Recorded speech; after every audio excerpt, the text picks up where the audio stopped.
Welcome to Belief, Being, and Beyond with your host, Granddaughter Crow. Hi, everybody. Granddaughter Crow here for yet another episode of Belief, Being, and Beyond Shadow Talk series.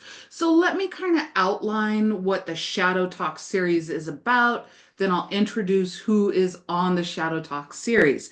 So, if you go to www.granddaughtercrow.com, you'll see it all together, or you can just peruse through my YouTube channel at Granddaughter Crow. But basically, the first one is me interviewing Stefani Michelle on chakras and your shadow work. Then it's Stefani Michelle interviewing me on my shamanism and your shadow. And then Jeffrey Gray stepped in. And this one, he is my beloved husband. He also is the writer or the author of all of the Ingress and Portal journeys that we do. So he's that person. And we also have Stefani Michelle here, wonderful author, educator, shadow worker. And so we're going to be doing, last time we did our personal experience with the shadow. This time we're going to be doing more ancestral. But before we do that, we really love to engage with the listening audience. And we did get a wonderful comment based on last week's conversation. It comes to us from Joelle, and she says, "Oh my goodness, I'm paraphrasing. I love that you guys brought up Lucifer because in Latin, that is the bringer of light. In Greek, in Hebrew, it is the light bearer." And she said the correlation between the light bearer versus what we've bastardized and demonized Lucifer to be, and then enlightening your shadow was just unparalleled. So I just wanted to say thank you. If you guys are listening to this, you have comments, likes, you want to hear about a specific thing, leave it in the comments, message me on Insta at Granddaughter Crow, get in contact, text the show. So beyond that, we are doing this series, and so we've got the first one, the second one with the interview, last week with the personal. We'll be doing two more, and then we're going live on Saturday night at 3 p.m. Pacific time, 6 p.m. Eastern time, March 15th. Mark your calendar. Nevertheless, Shadow Talk with Stefani Michelle, Jeffrey Gray, and Granddaughter Crow. Our last time we really looked at our individual personalized stories, but it goes beyond that, right? So we're going to be talking a little bit about the beyond with the shadow more than just ourselves. So the question I'm going to pose, and then I'll answer it, and we will do the round robin again with Stefani after me and then Jeffrey Gray. In doing shadow work, that's first a yes or no question. And hopefully you answer yes, because then that leads on to the second part of the question. No, I just played. I know we all agree. Okay, so the first is a yes or no question. Do you think that shadow work, trauma, shadow, whatever hidden, actually also comes through your ancestral line and or your DNA, or if you feel away from your ancestors and your DNA, does it come through maybe the family unit that you had initially and their shadows carried on like through the roots of a tree? And I am going to go ahead and throw it down. My father was born in 1932, and sometimes I say approximately 1932 because he was born on the reservation, so he didn't need a birthday until he went into the governmental system that was laid out by the colonizers when he was taken from his home out of the Hogan, put into boarding school. They asked him when your birthday is, and so they came up with this date. Is that he was placed into the boarding residential schools that span all across the America to include the United States as well as Canada, of colonizers or thinkers to get rid of the Native American savage animal-like not in a good way like Granddaughter Crow. I love animal like, but back then it was more savage. And I didn't realize how much that ran through my blood until one day we had a consultant. I had a nonprofit, and one of the people on the board said, I have a business consultant. I'll pay for him. Let's just have a meeting. Let him come over to your house. He's been doing business consulting forever. He's great. Comes into the house. I feel a little weird, but I'm like, maybe I just feel a little weird. He'd sit down, he's not saying much. And I start going through, our mission is to inspire, to encourage, to empower, and to connect the white body with the red body, white body. And I was drinking my water. He didn't say anything. My body started shaking, uncontrollably, tremors. And I was like, God, am I cold? I'm not usually cold. I'm holding my water glass and my hand is just shaking. I can barely get it up. I'm like, I've got a freaking doctorate. Why am I intimidated? I'm a business consultant. Why am I intimidated? At the end of me pouring out all of this preciousness of the mission of the Eagle Heart Foundation and how we're here to heal the wounds of the red and white body and mend those relationships with all bodies, BIPOC, all of it, he stood up, did an Elon Musk salute in my dining room and said, I cannot be a part of it. He said something to the effect of that we are diametrically opposed, that I am a Christian white man that goes down to build houses and to make the Native American get more culture. So basically, he was in my house. He left, never saw him again. Maybe it was due to the spells that I did. Maybe it was my ancestors, winky face, not winky face. And I was just like, my DNA was traumatized. I've never met this man before. I've had my own persecution for my red body, but not like my father had, not like my ancestors had. But I do carry their blood, and my body was traumatized. I did a lot of shadow work. It brought up a lot of pain, to the extent physical pain where I got an ailment. I went down for the count. I had to move it through my body system in all ways, shapes, forms, and colors. Sorry for the visual, but it's just like there was a lot. And so sometimes when we are looking at the shadow and having these shadow talk dialogues, sometimes the shadow doesn't necessarily pinpoint it coming from something that you personally have experienced within your lifetime. It could be something from your ancestors, from your DNA, from your gender, from your, first contact with a body of society that believes a certain way and you win in it. So, mic drop. That's enough. It's your turn, Stephanie. What do you think about that? Well, I think that, you know, we are here for a reason. And the light workers right now have to resolve our own shadow. We have to come into balance with everything that you just mentioned. You had a physical response to that man before he had his verbal response to you. I believe that that is, you may have heard that you resided in your grandmother, in your great great grandmother. Your eggs are, you as an embryo, as an egg, were always in that lineage, generational biology. You were there. You were actually present in the feminine, right? So we're going to combine the ancestor, the DNA, and the female. So, in my belief, as females, we are carrying the ancestors. We are carrying the generations.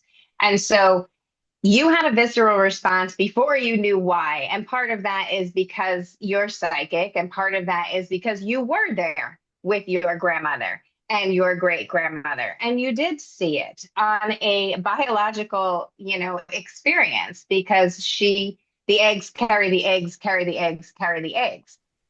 Now, another aspect of all of that is the reason why you and I are writing books right now.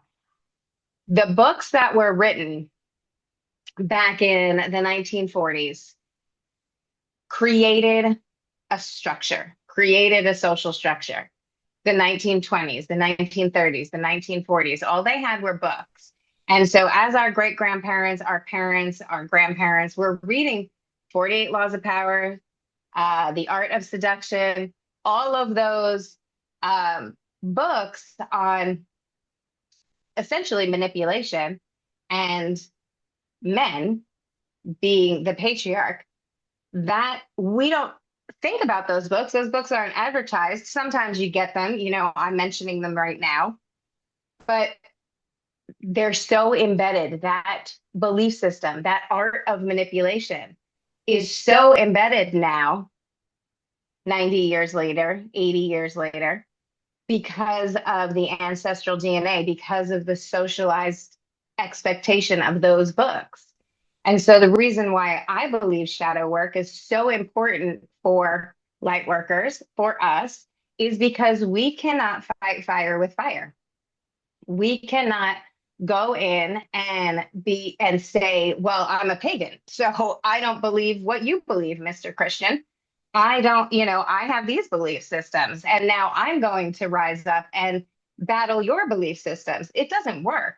We've seen it fail over and over and over and over again. And the only way we can come to a global balance is coming to a personal balance, which is why we have to take and resolve and heal all of that damage. All of that damage, everything that pushed our characteristics into a dark place, into a pain of suffering, into a place of anxiety induced behavior that we don't know where it's coming from. We don't have conscious connection of it because we weren't conscious at the time that it was happening to our ancestors. We didn't have thought. We just had a little bit of biology and a little bit of energy. And then it grew and it grew and it grew through social structures, through experiences of our family members. Whether you're in contact with your families or not, you still have that cord of energy because of the biology. You were in your mother's womb, who was in her mother's womb, who was in her mother's womb. And biology has proven that you were there as an egg. I can't remember the name, but you know what I mean. So this work is extremely important, and doing ancestral recovery or soul retrieval is very important. And it's important for us personally to forgive. Now, I mean that in it's for us kind of way. Sure. That man was experiencing the same sort of societal input imprinted into his brain. He's just a little bit more strict with his belief systems and is not open. You have to be open, in my opinion, in this day and age, to have dialogue. We are missing dialogue. The greatest minds in the world became great because of dialogue. They sat around tables with glasses of wine or glasses of whiskey, and they had conversations and they had thoughts and they thought about ideas and they created ways to move forward. We don't have that anymore. Our brains are shut down. We are programmed instead of experiencing. And there's so much that we have to resolve within that imprinting. We've allowed the imprinting to start 100 years ago, and people are starting to wake up. And what I mean, yeah, sure, it's a spiritual awakening, but it's also a unplugging of the matrix. We're seeing, okay, we're being programmed by everything we watch, everything we listen to. 99.9% of the population globally. We can't have conversations with each other anymore because our opinions have been siphoned into one way or the other. And it's really unfortunate. And that was by design. That was by design. And you and I and other light workers and shadow workers have to come back into balance with all of that. We have to be open to say, okay, I understand what you're saying. Can we discuss this further in an open dialogue or something like that? When I was in education, I had a woman ask me what my belief system was. I've had a lot of people ask me, like, what's my belief system? What do I believe in terms of spirit and religion? And my answer is always, I believe in love, but I believe what you believe is true for you. And that is what your truth is. What you believe is true for you. Whatever gives you peace is true for you. And what gives me peace is true for me. And she looked at me and she said, I think you're still lost. And I said, okay, I understand that. And thank you for your opinion. And that was it. She was not open to who I was. And I Right. believe in love.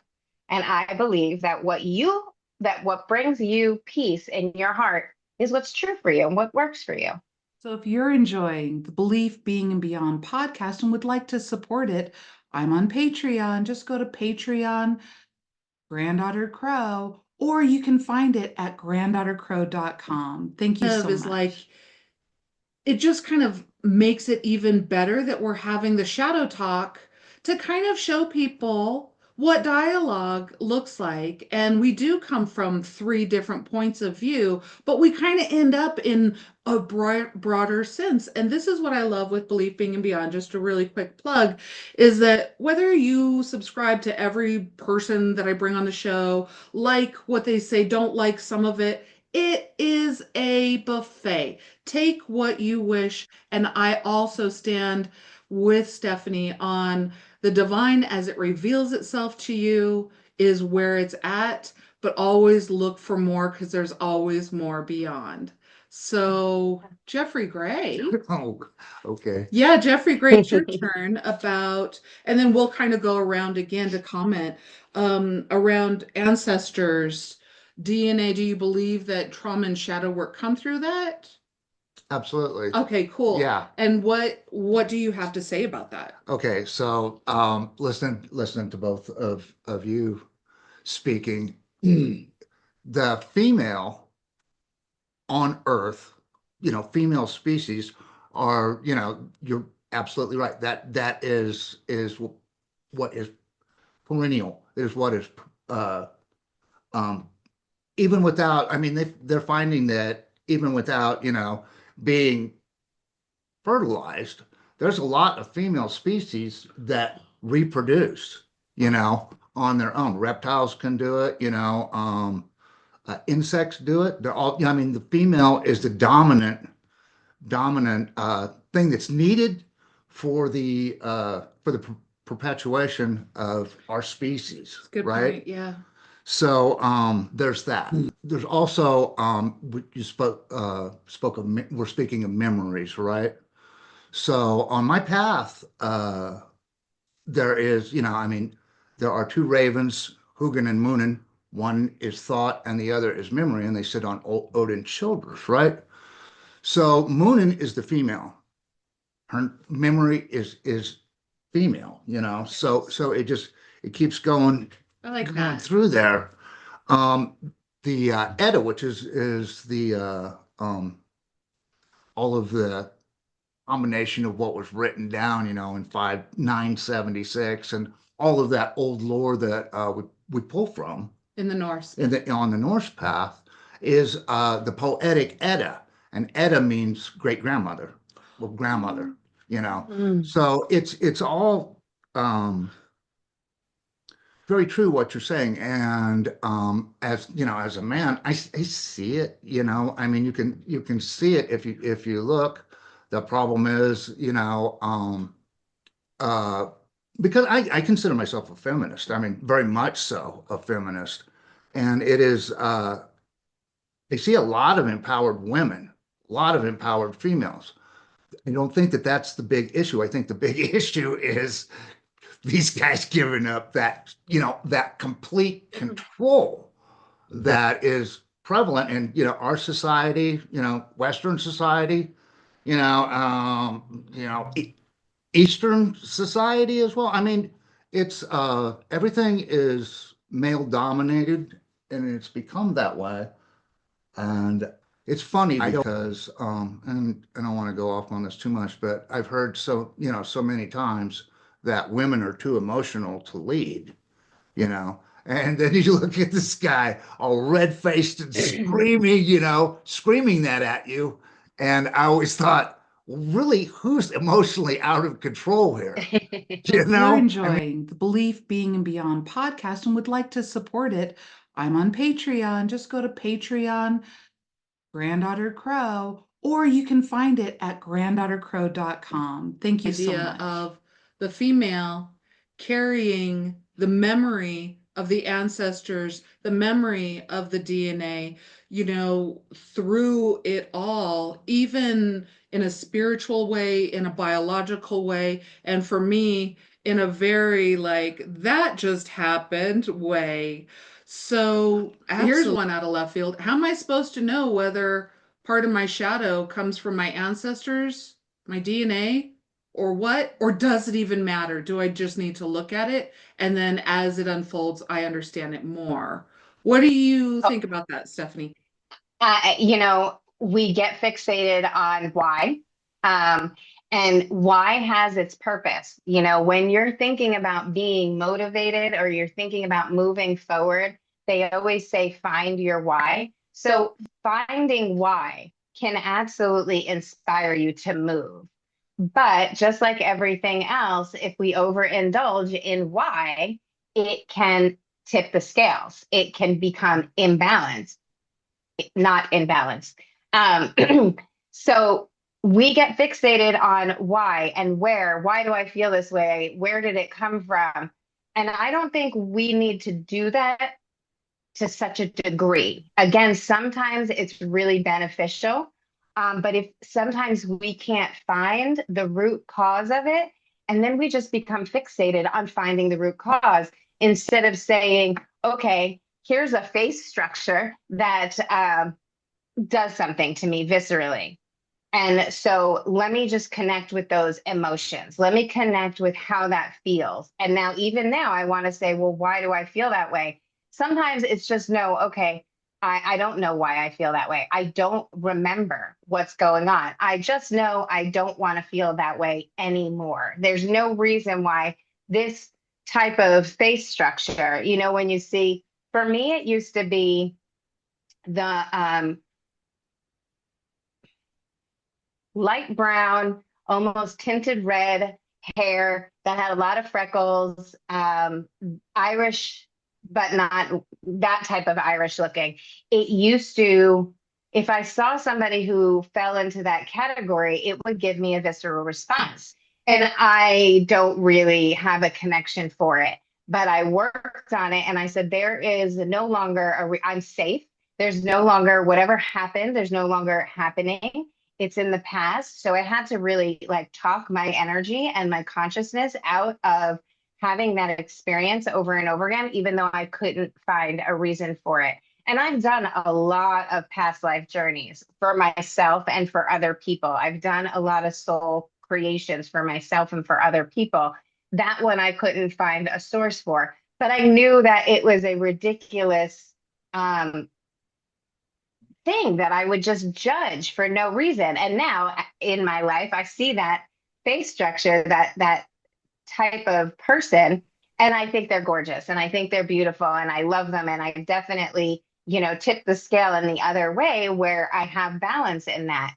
But the another thing I want to bring up that it came into my mind when you were talking about female. What I think, we have talked a lot, not you and I, but us in general, meaning light workers, have been talking a lot for years about, the female energy coming back into the dominant position, the matriarch coming back online. And I do think the matriarch is coming back online, but not necessarily in the dominant position. What I believe is happening is we're coming into balance. I think a long time ago, when we started the age of Pisces 2000 years ago, everything separated, males and females separated, gods separated, energies separated, and we became fragmented. And there are some things in nature, like you mentioned, you can still see as having male and female abilities, essentially.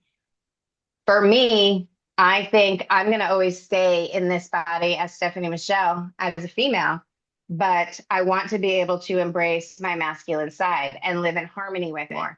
We have aspects that enhance and each other. We have things that bring the other alive, and I see it coming back into balance.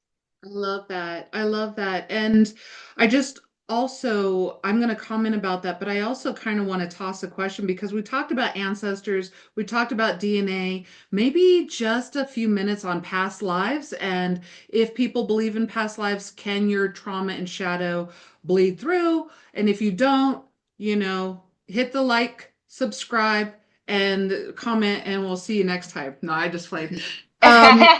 Yeah, it's kind of interesting because a lot of times we need to redefine what we mean when we are using terms such as male and female, in that we're not always talking about your biological gender, your sexual orientation. We're talking about an ancient understanding of giver and receiver. We're talking about thousands of years of yin and yang energy. We're talking about the balance and equilibrium that you see within the natural world. So don't get hung up on, any of that, but I 100% agree. I don't see that it works for anybody to dominate or rule over, except for one's own self.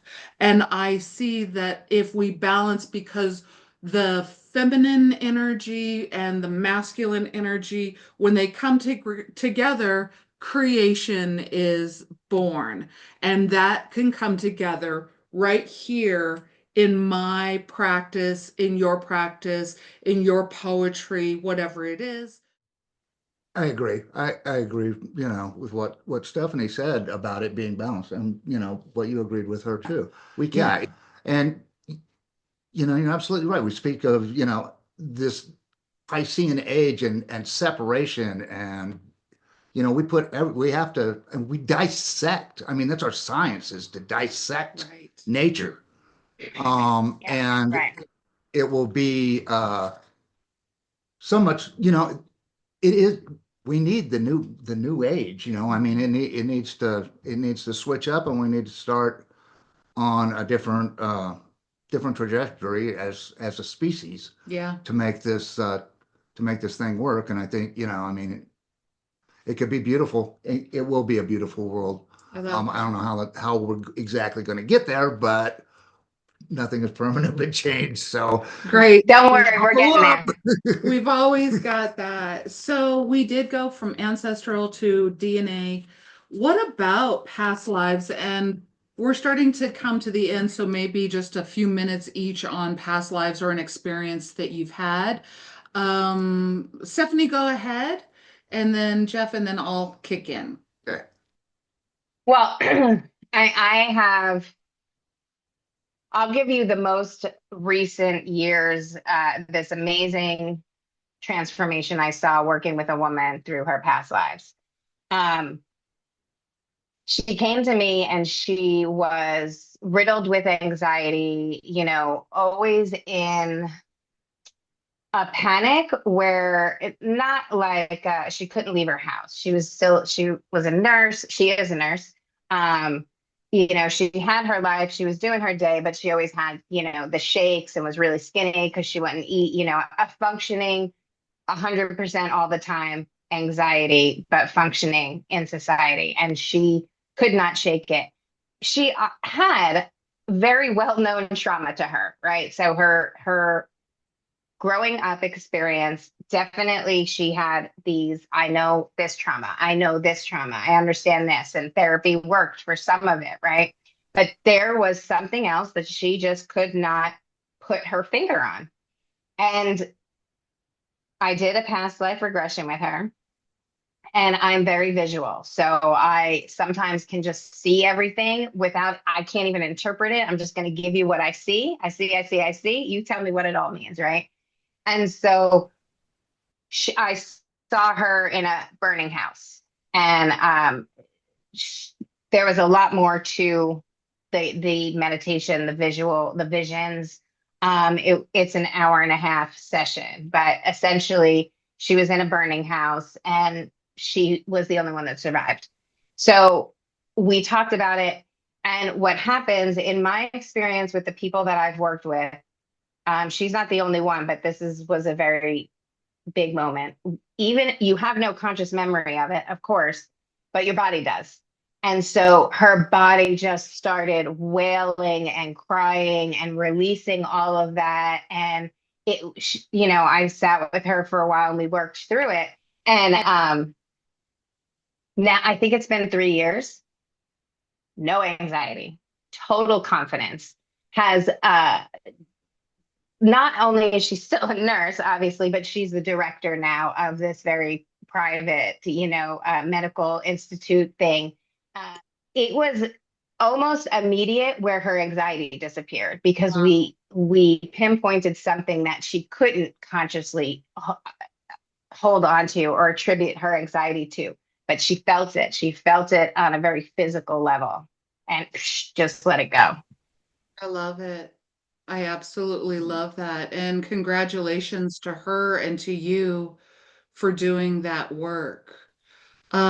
So what about you? Past life, trauma, past, do you have anything to say along shadow work with having to do with even past lives or just DNA in general? You can go genetically, with our DNA, you can go far back. It's your ancestors, it's your pathway, direct pathway to your ancestors. Um, but I was thinking about shadows and just generationally, I was thinking about that black sheep in the family, where you've got this family thing going on, and there's one, there's always one black sheep, or these things like, well, it skips a generation or it skips 2 generations, and this is always considered, black sheep, a shadowy figure, and the one that listens to the beat of a different drummer. I mean, they're still dancing, maybe better than everybody who's following the other drummer. And I just thought that was, I think we have a lot of shadows that follow us within our DNA, but I don't think that they're all traumatic. I think, I mean, and it only makes sense. If that trauma is going to follow you, then your joy and your bliss and your individuality, or whatever, your creativity, is through your genetic, That's a good point. uh, is going to follow you as well. I Right. think the trauma stands out because I mean, it's so paralyzing for us. Mhm. But you know, there's a lot you can access through working with your ancestors, working with your DNA. I love that. And it's kind of interesting. I like that you say we don't need a why, we get to just experience. A lot of times when I write a story around whatever I'm going through and try to find the why, I get lost in the why. I too, whether you guys believe in past lives or not, I do. I have memory of some past lives. But I love what you said that you don't only carry the trauma, you also carry the joy because my body will crave some, fry bread, mutton, on and on and on and on. And so another thing that I want to say, so I agree, and I love what you said, Stephanie, and I love how you're talking about that your beauty comes too. Because people, as you think about the shadow, let's not bastardize it, let's not demonize it. What if you came from a powerful witch background, but you were raised in a Christianized household and your shadow is hiding your power? Hmm. That Yeah. that's what I want to say about that.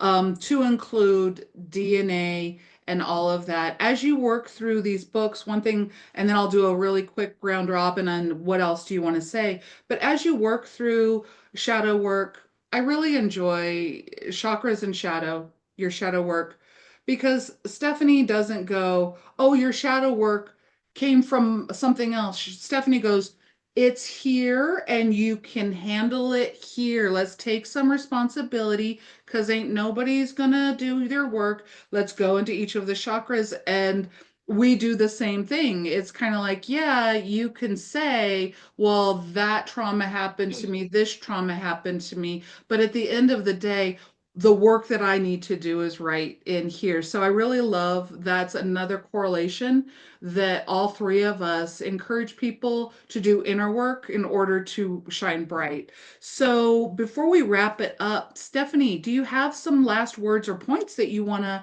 share about this topic? Then Jeff, and then I'll wrap it up. That I just love what you just said. It is about the internal and going back to some about being fragmented. Shadow work is pulling back in those fragments and loving them and being internal and being whole within yourself, shining the brightest light from that wholeness, including the shadow that is behind you and the shadow that you cast and the light that you beam from your heart. It's being whole. And I love that. And you have to do it on the inside. You have to. Love that. I absolutely love that. Absolutely. I also loved that you mentioned soul retrieval as well. And so before Jeff talks, I really want to say, listeners, you can go through our books on your own or with a group or with a licensed therapist. Wherever you are at is absolutely fine. If you need somebody to hold your hand with it, please reach out and find somebody to hold your hand with it. So, anyway, Jeff, Yeah. any final words that you want to say around just this topic? The Yeah. shadow work. Well, going back to what the story that you or the what you had shared at the beginning of the podcast with Chris, Christian, right? I think we have um there were 13 colonies, right? In the beginning. Each one of those colonies were religious. You had to be going to, that church. That's why there's Pennsylvania, that Dutch and you look at those old colonies and they were all like that.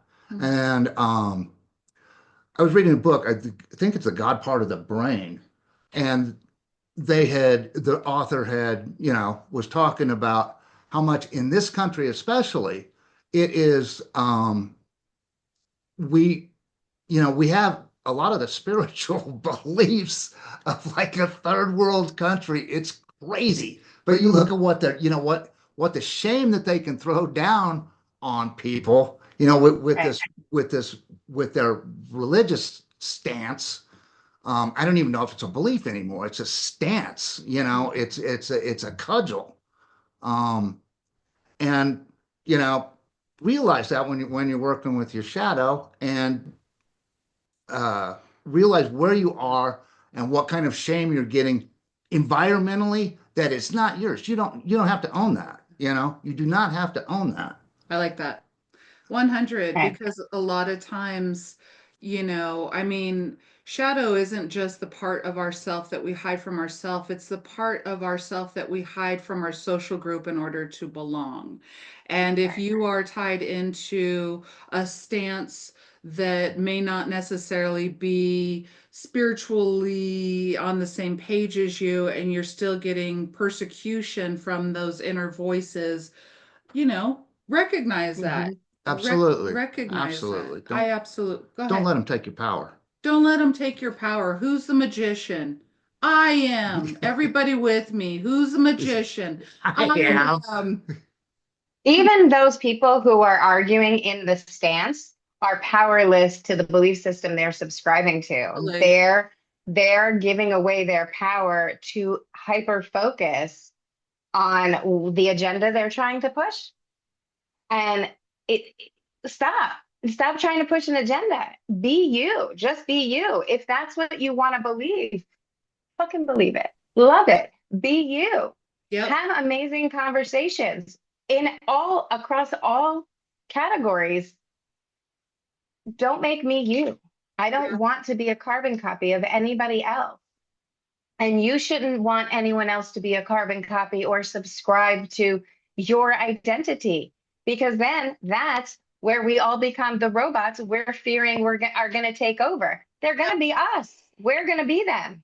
Right. So It's a good point. just allow each other to have what they want to have and believe what they want to believe, I love it. you And I know? really like that as far as a point because when I needed a shepherd, Jesus showed up. When I Mhm. needed a beautiful, powerful woman, Freya showed up. When I needed to get out of my victim stance, Lilith showed up. That's why I Right. say the divine as it reveals itself to you. But the whole key is you don't need to drink the Kool-Aid and share it with everybody else because there's cyanide in it. I'm sorry. I Right, know right, now right, right. we have to have another 5 minutes clearing up This, what Granddaughter Crow just meant. But everybody's going to have their own Kool-Aid. There's enough. There's enough to go around. I'm making my own. You make yours, I'll make mine. That's right, true. right. It's like they say, you laugh at me because I'm different. I laugh at you because you're all the same. Yeah, that's a really Right, good one. right, right, That's a really right. good. Well, thank you all. Just quick takeaways. We shared about our personal experience a little bit to kind of open up our stories. We also showed views about beyond our stories, the history, the memory that flows through our DNA and the female body and all of that kind of stuff, getting into past lives as well as own your power, don't give it Mhm. away. The shadow will help you get there. And I had this really cool thing that happened last night while I was falling asleep. I thought about a wolf, a fox, a bear. When they get hurt, where do they go? They hide in the shadow. They go Mm. be under a bush. They go into their cave. So if you are hurt, and you need a cooling off period, the shadow welcomes you. It is natural and organic. Pick up chakras and your shadow work, as well as shamanism and your shadow, by Granddaughter Crow and Jeffrey Gray. And I really thank you guys for tuning in. I just want to say you are loved.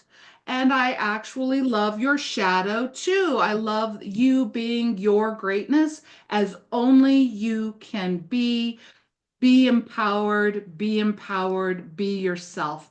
Otherwise, thank you so much. Like, subscribe, notification, all of it. We'll love ya. See you on the flippity flip.